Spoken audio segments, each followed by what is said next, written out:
One of our favorites, Jordan Reid, is here. He has a 2026 mock draft, so we had to get him in here to talk about it. What's going on, buddy? What's going on, man? A lot of fishing and grilling over the past few weeks. There we go. Just That's what I like to hear. That's what I like to hear from my draft people is that when it's May 7th and May 8th and May 9th, you are dialed in on leisure time. That's what I like to hear. I have a question about the 2026 stuff. How many guys are you writing down when you're watching 2025 guys? Hey, I was watching this prospect of the Georgia and this 2026 or 2027 guy popped. Like, how does that happen? Or do you watch it on a separate track? Like, how do you even build a 2026 mock draft? Well, for me, we always receive a list all the way out to 2027 when the grades. So we get a summer grades list. Is that from ESPN or is that from the scouting services? Just from the scouting services. Got it. Yeah, there's various services. Now, there's two that NFL teams use called Blesto and National. They have each team uses whichever one that they prefer or find more useful. But there's also separate services that I utilize that has lists all the way out to 2027 and actually has those guys already ranked. So that's very helpful when trying to put these things together. But also when I'm out on the road, live scouting, which is what I do from August really through the beginning stages of January. If, as I'm walking the sidelines and I see a freshman or a sophomore, oh man, like he looks like a potential NFL prospect. And as I'm watching the game, I'm jotting down notes of somebody that stands out to me as well. So it's really like building a list over time of these guys starting in the summer and then all the way through those earlier portions in December and January. I really like that.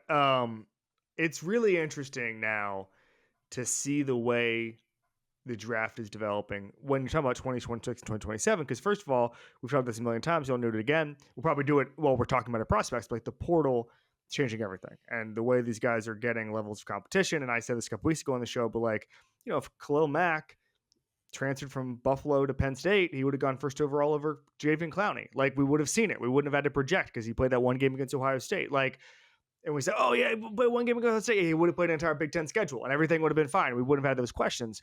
And I just think that that's changing everything. Cam Ward would not have been a first round pick if he had come out from Washington State, let alone, he wouldn't have been drafted if he'd come out if he had stayed in Incarnate Word, probably. Don't want to speak out of turn on that, but just the way it goes. Michael Penix, Jaden Daniels, all of these guys at their first stop were not on track to be NFL quarterbacks, let alone first round picks. So that's changing everything. And also the way these guys are coming in, a lot of these freshmen are coming in fully formed, like Jeremiah Smith, Ryan Williams, Dylan Stewart, some of these guys who were just impact freshmen. And it was funny because a couple of years ago, it was after the Marvin Harrison breakout at the Rose Bowl.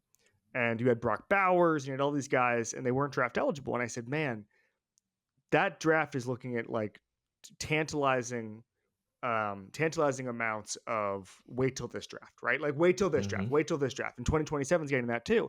And people were saying, oh, you always hear that. Oh, this guy broke his foot. It ain't like that anymore. These guys come in with NFL bodies. They produce immediately. And then in 2 years, they're the 11th pick. They're the 12th pick. They're the 13th pick. I think that this isn't hype. This is NFL bodies who are ready to play in the NFL now, and they stay 3 years in college. That's really good for the college game. That's part of the reason we're seeing record ratings. But it's also the floor on these guys is so much higher than it used to be because of nutrition, because of weight room, because of just they know how to prepare their bodies. A lot of these guys when they're 15, 16 years old are either whether they're going to IMG Academy or they're going to these trainers or they're going to these camps that are more advanced. It is, I think, way easier, Jordan, to find NFL level talent as freshmen and sophomores than it was a decade or 2 decades ago. Yeah, and I think you hit the nail on the head. It's just the exposure to the resources that these guys have, and IMG Academy is a great example of that. I mean, they have everything at their fingertips that is going to be offered to them on a college campus. Getting that at 15, 16, 17 years old, these guys are coming in ready to play right away. And it's not only that, it's just the heightened importance of things like summer camps and 7-on-7.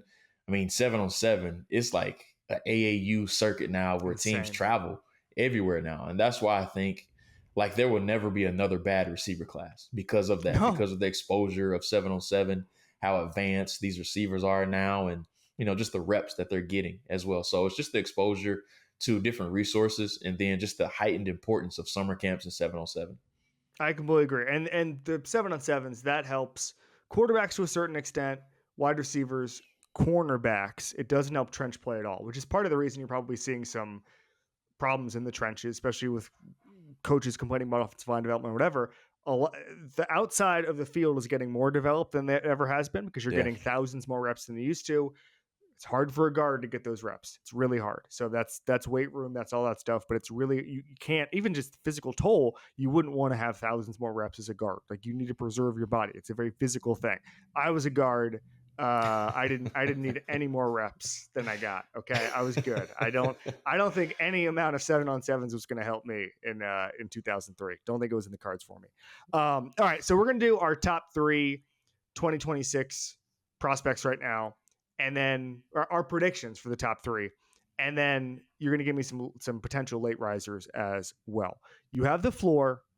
First of all, it's almost, I'm cheating because your list is actually out. So I'm going to surprise you and get you on your back heels. I've already seen your list, but your number 1 guy in 2026 is who?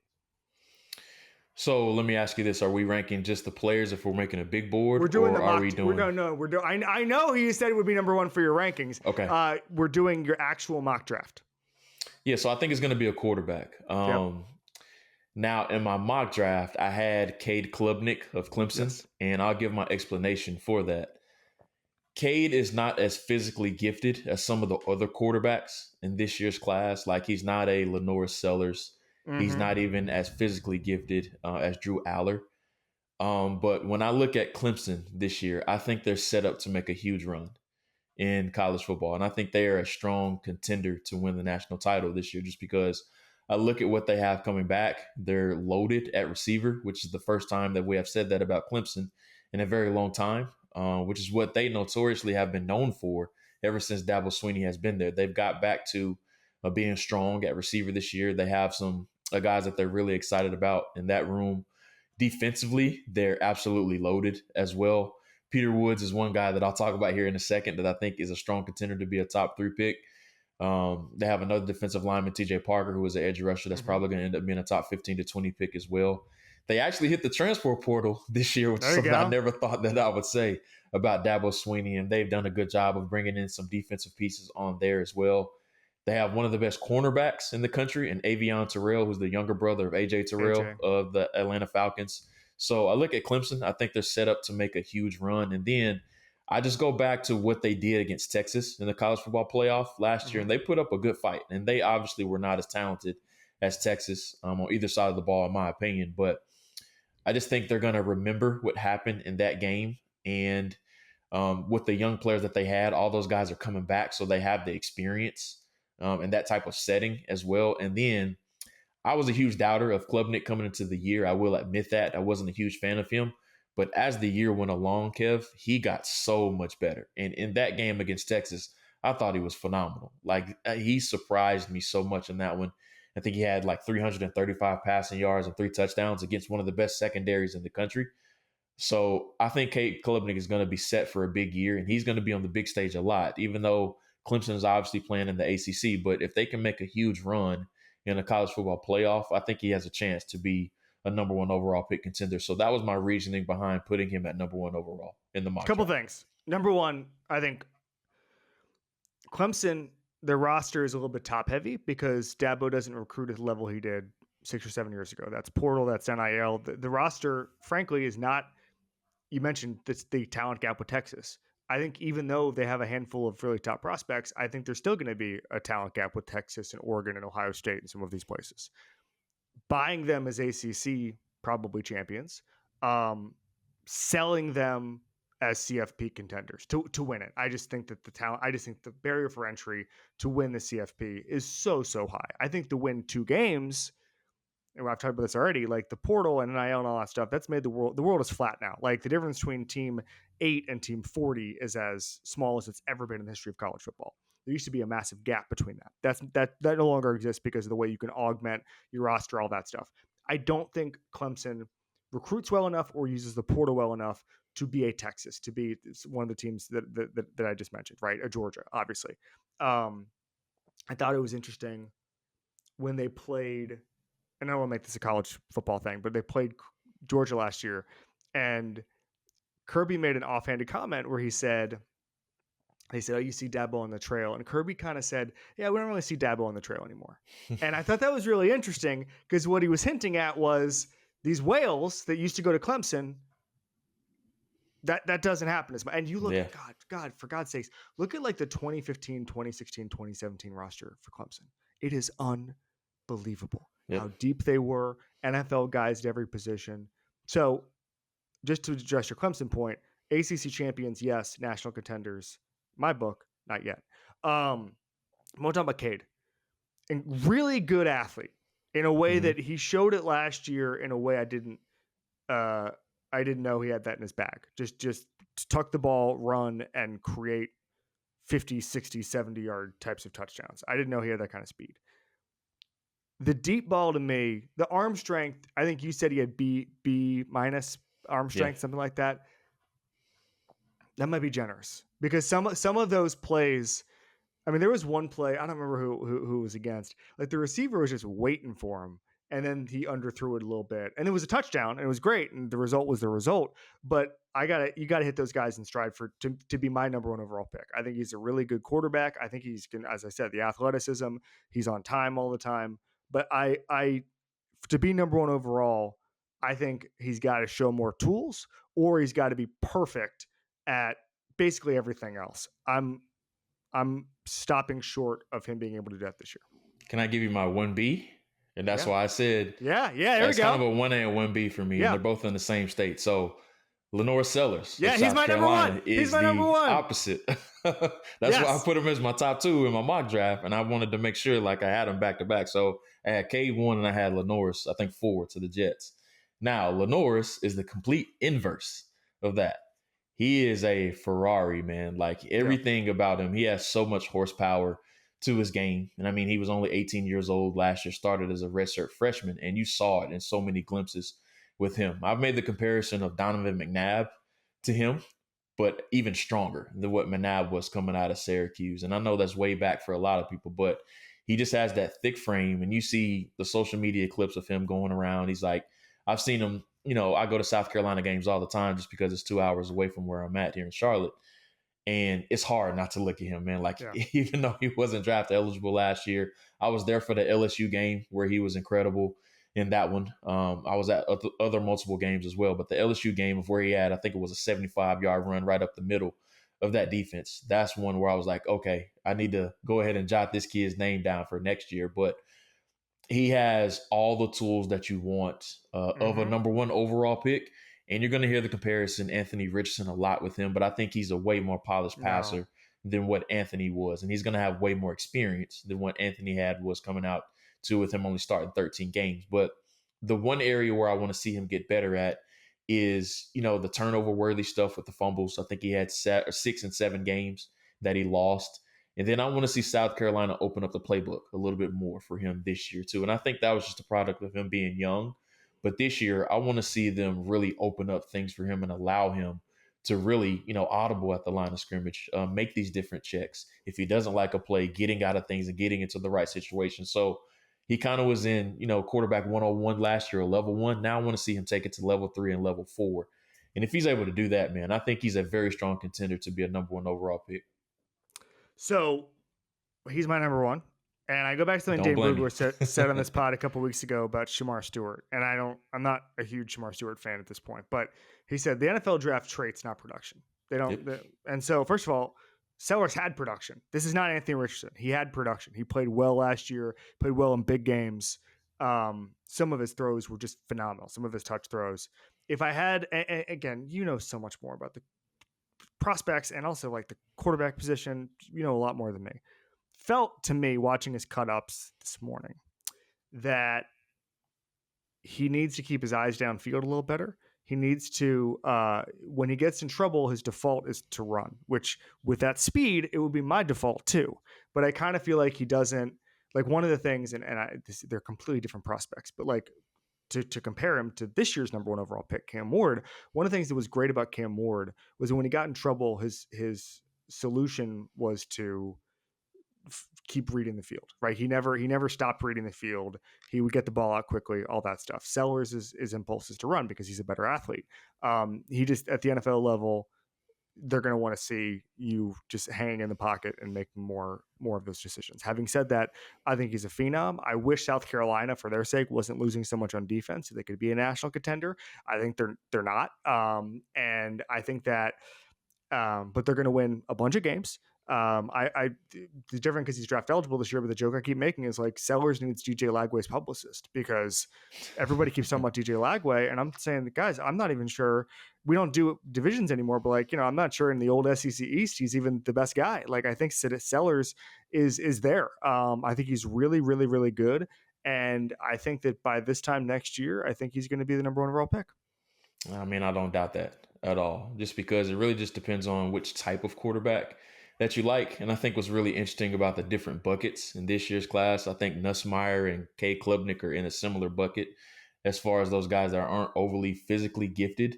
But if you were at a summer camp and you were asking somebody to demonstrate how to throw the football and do certain mechanics of the position, Nussmeier and Klubnik will be your first 2 guys up. But if you're looking for those toolsy guys that could eventually 2 to 3 years from now eventually be something, Drew Aller and Sellers would be in that bucket. So I think this class is going to be really interesting to see how everything unravels during the fall.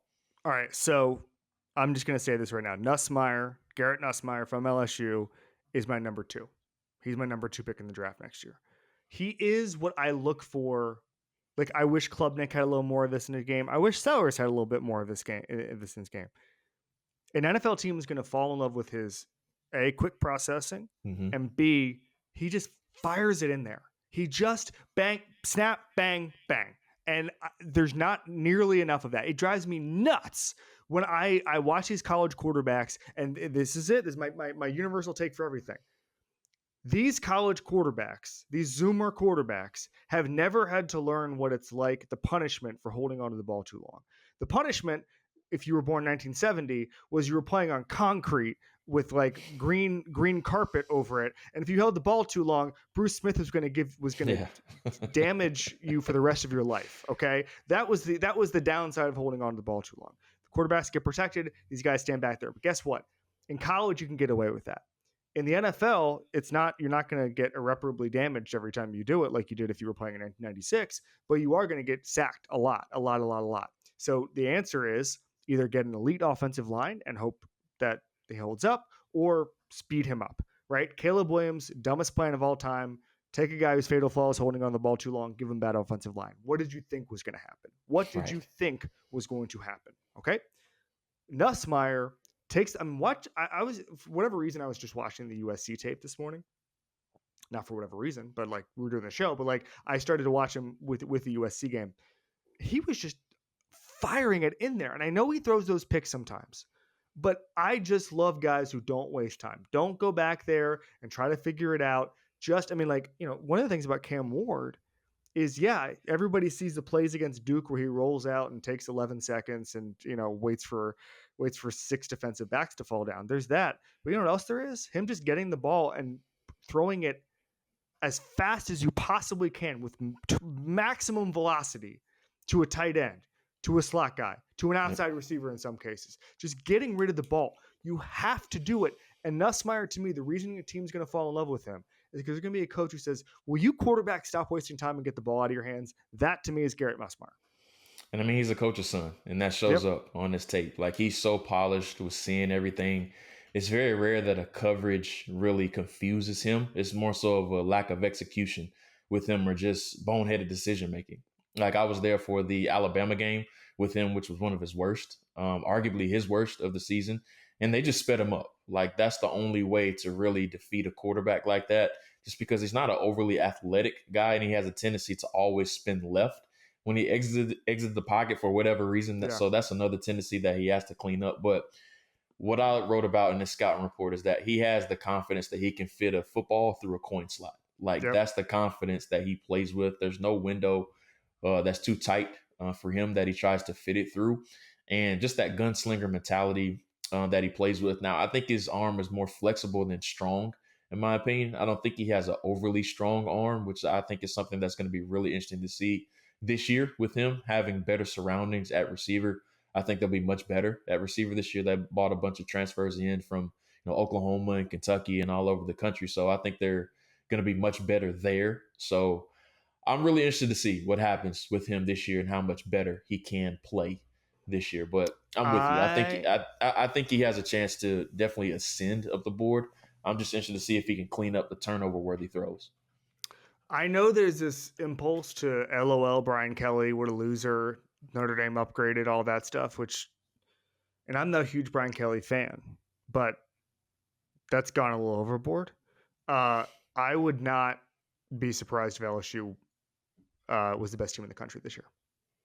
Ooh, the way they hit the portal, the Mm-hmm. way they're getting guys. I mean, for me, some of this stuff like Patrick Payton, being like the third guy, the top guy in the portal, or whatever, top D in the portal. Guys, watch the tape. I know Patrick Payton was good 2 years ago and won ACC Rookie of the Year. Go ahead and watch that defensive line and level of effort at Florida State last year and tell me he's the third best player in the portal. For me, Jordan, the way I gauge that is what schools were competing for these guys. Were they starters? Are they absolutely going to start? And so like you get a guy, for instance, like AJ Halsey, who was at Houston, who I think was all Big 12 last year. Well, he goes into the portal, and anybody who needed a safety was after him, which isn't the case for some of these portal guys. That's kind of how I view whether or not the portal is whether or not you're whether or not you're a 3-star or 4-star or whatever in the portal. Mm-hmm. Who's after you to make you a starter right this moment? That's how I view it. Are Brian Kelly and Mario Cristobal and Kalen DeBoer and Kirby Smart, and I mean, if Dabo goes after you, it means you're the elite of the elite. Yeah. But like to me, it's that if you kind of slip through the cracks in the portal, unless it's like Mensa or Mateer, where like it was written in the stars, so to speak. I think there's a word for that. But it was prepackaged maybe. Unless it's that, I look at that, and LSU got a lot of kids that a lot of schools wanted. And you pair that with Nussmeier, you pair that with Brian Kelly, who inexplicably has become underrated. I think they're going to be in the mix to win the SEC.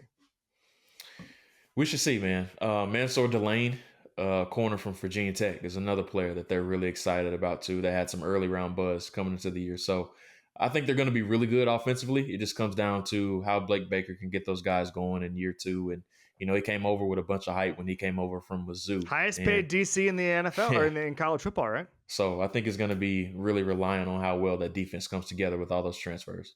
Yep. All right. Who is your number 3 pick? So that was 1A, 1B. So I do have 2 more. Okay. So 2 more.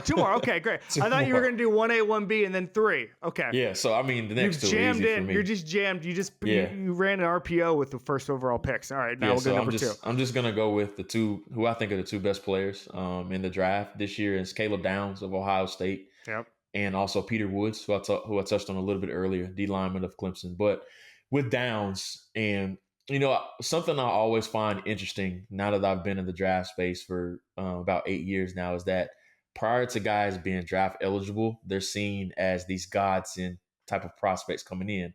But when they're draft eligible, that's when people start to poke holes in them. And so we're seeing Caleb Downs go top 5 in all these mock drafts right now. But we know with safeties, it's very rare to see those guys go inside of the top 5. So what I'm really going to be paying attention to is, how long does that luster with him really resonate? And does he end up going inside the top 5 to top 8 picks? Or do we get a Malachi Starks or Kyle Hamilton situation? They go outside of the top 12 to 15 picks. So that's what I'm really intrigued to see with Downs. But he's awesome, man. Like, he's the ultimate equalizer on the back end. You could play him in the slot. You can play him deep. You can play him outside. There's so many different ways that you can play him. But what I found so fascinating studying his tape, Kev, is that he does not miss tackles. Like, whenever he comes to balance and he comes down and run support, he very rarely miss tackles. So that's something that I love about his game. And I think it's going to translate right away with him. But as a prospect, he's awesome, man. Like, if somebody has him at the top of their big board, I would not complain at all. I think he's that high quality of a prospect. Every year, a safety like Kyle Hamilton pops, and the Ravens became the best defense in football because of what they did with Kyle Hamilton last year as the season went on. And safeties change franchises if they're really good. Think about different players. Think about Troy Polamalu. Think about Ed Reed. Kyle Hamilton, I just said. I think Malachi Starks is, again, going to change the way we think about that. And And I picked the Ravens to win the Super Bowl accidentally because of how much I liked Malachi Starks last week. Accidentally. And yet, we let these guys drop to 22, 23, 15 when we know that they're some of the best players in the draft. I would love to see a team just say, you know what, this guy can play. Let's just take him 5th. Let's just stop complaining. And like, I think a lot of times the guys who go top 5 from the safety position are the physical freaks, like your or guys who can play linebacker or end up playing linebacker. Mm-hmm. I would just like to see a guy saying, you know what, this guy's going to be the quarterback of our defense, especially in the way modern football works now. He can be flexible. He can do all sorts of different stuff. Let's just take this guy 8th. I'm into that. No more dropping safeties and no more dropping Caleb Downs. Yeah, I mean, why not? Like, I think a lot of teams, they get so hung up on positional value and that I have to take a premium position inside the top 10, excuse me. The draft is just about drafting good players, and it's all it comes down to is hit and misses. If I feel good about hitting on a player, why not take a Caleb Downs inside the top 10? I said the same thing with Kyle Hamilton. I would have took Kyle Hamilton inside of the top 7 to 8 picks. You can go back and look at everything. I said that at the time. I think he's that big of a franchise changer. We've seen that with Baltimore. He allows you to unlock so many different things on the back end. So why are we so hesitant on taking this player inside the top 10 just because he plays safety? Like, I've never understood that stuff about NFL teams. Completely agree. All right, I'm going to do my third, and then you can do your third, and we get into risers. I don't know about the pass rushers in this draft. I don't. I really don't. I assume someone's going to pop. Pass rush can a lot of times be a late career surge getting you into the first round. And I don't know. I haven't circled anybody. I mean, for me, I don't have any of that test. I wish I had the testing data that the high school coaches have, like athletic testing and all those services that Cooper Patagna talks about all the time. I wish I could just see that so I could figure out who the freak athletes were. I don't know. Maybe we should just go off of Bruce Feldman's list all the time. But I'm circling a guy you had in your first round as well, Dani Dennis-Sutton from Penn State. Top 10 in pressures last year, 6, and he goes from 2 sacks his freshman year to 3.5 to 8.5, getting better every single year, learning how to pass rush, one of the most efficient pass rushers in the country, from a program that obviously knows how to deal with that in an elite pass rusher with Jim Knowles as a new offensive coordinator on a Penn State team that can really looks like special. I think, did Joel Klatt have them like number one team in the country, something like that the other day? Oh yeah, I think they're going to be number 1 on everybody's poll. Everybody's? Yeah, just because of what they have coming back. Literally everybody came back on defense except Abdul Carter, except the number 3 pick in the draft. Other than losing the best player on the defense, everything's fine. Just put in LeVar Arrington Jr. They build defensive ends in a lab down there, man. Yeah, I haven't done my top 25. I haven't accidentally crowned anybody like I did with the Ravens last week. I haven't done my personal top 25. Anyway, I think Texas will be up there probably. Yeah. Because you just insert Arch for Quinn Ewers, and Quinn Ewers was kind of bad last year. Clemson will get a lot of hype. We'll see. But anyway, this is the type of guy I think that goes top 5. And I see a high floor, not a lot of bust potential, a lot of team success. People are going to be talking about him all year long. Yeah, so the draft guy in me does have to correct you. And I always look up pronunciations when I'm researching these guys. So it's actually Dennis-Sutton. It's not Apologies. No, you're Apologies. Good. I always do that. But anyway, I mean, you can just go back to the playoff game last year, every single one that he played in, especially the one against Notre Dame. I mean, he was terrific in that one. Like, there wasn't a stat that he didn't record in that one. He had an interception, he had a forced fumble, he had multiple sacks, and he had plenty of tackles for loss in that one too. So, I mean, he was absolutely incredible in that game. But similar to what we saw, and I call this the Dallas Turner theory, when Will Anderson left, how does he adjust from being the number 2 to now going to being the man in that defensive line rotation with Penn State? Because it's different playing opposite of Abdul Carter, everybody knowing that they're going to be game planning for number 11. So you really can feast off, not being the focus of the game plan. But now he's going to be the focus of the game plan. So how does he adjust to being that? But I mean, 6'5", 272 pounds, which is what he's listed at. So he has the build that you love to see at the position. any Penn State defensive lineman is going to be a really good athletic tester. So he's going to be a really good tester as well. He's going to have the stats to back it up as well. So the biggest question with him is, how does he adjust from going to being the number 2 guy to now being the man on that Penn State defensive front? Just to be clear, I accidentally called him Dennis Smith at the beginning before I corrected myself. So I literally had one of 3 names correct at the beginning of this topic. So you can tell I'm dialed in on the 2026 draft. No, I apologize for that. All right, give me your third guy. So it's Peter Woods. I touched on him a little bit earlier. I mean, he's literally a copy-paste version of Christian Wilkins. He's so bouncy as an athlete. So the crazy thing, just watching his tape, I'm going through his tape and I'm like, why are they rushing this guy off of the edge so much? So he's playing defensive end at 6'3", 315 pounds most of the time last year, just because he was their best athlete. They didn't really have anybody opposite of TJ Parker to consistently get pressure on the quarterback. So they just said, hey, let's just rush this big dude off of the edge. We know he's going to be able to overwhelm all the offensive tackles in the ACC. And that's what he did. And then when they slid him inside, I mean, he's just destroyed everybody. I felt bad for Pitt's offensive line. Go back and watch the Pitt tape of both of those 2 players. They could not block either one of them. So I think he's going to have a big year this year, but he has a chance to be a top 5 pick. He's going to be a really good athletic tester as well. So that's why I put him, I think, at number 3 overall in my mock draft. I think he has a chance to go really, really high. You're really high on Clemson here. Let's do some late risers. I'm going to throw one out, and I've talked about him on the show before. I think John Mateer in Oklahoma's offense has real possibilities. And I've thrown out, I have to do it because I've thrown out these guys on every episode we've done with college guys. Mensa at Duke. Again, great athlete. Just made great throws last year. I don't know what to tell you. For a Tulane team that played good teams, it's not like he was playing in Division III or something. That's a real team with a real coach. He goes to Duke. No portal hype around him because Manny ended the negotiations by giving him a bunch of money to go to Duke. That team's going to be okay. They were okay last year. There's a couple of prospects, I believe, on that Duke team. It's going to be interesting to watch. But Mensa and Mateer are my 2 guys where I say would not be surprised for them in the top 10 next year.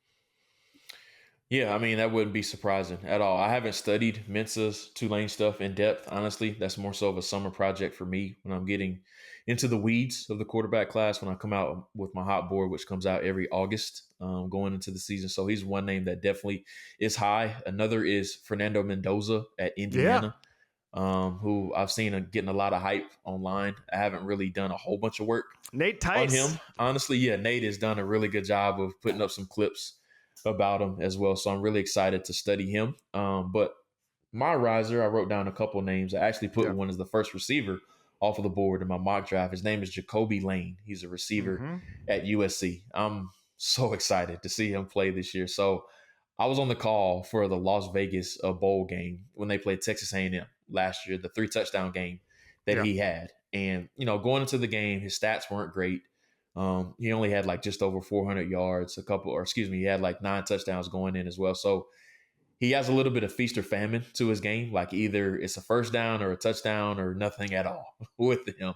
So I think his route tree needs to get a little bit better, but such a fluid mover at 6'4", 195 pounds. I think he's going to have a big year. Had 12 touchdowns last year. But I think he's going to be in for a big year. But I think the biggest storyline, or one of the bigger storylines in this year's class upcoming, is that there's no clear number 1 wide receiver. It's just a bunch of guys with a lot of hype going into the year. But I think he's one that could emerge as a true receiver 1 candidate in this year's draft, just because they're going to push the ball to him a whole bunch this year. They have another guy, Mekhi Lemon, who had a good game in that Las Vegas Bowl too against Texas A&M. So USC should be really explosive offensively, but I think they're going to push the ball to Lane quite a bit.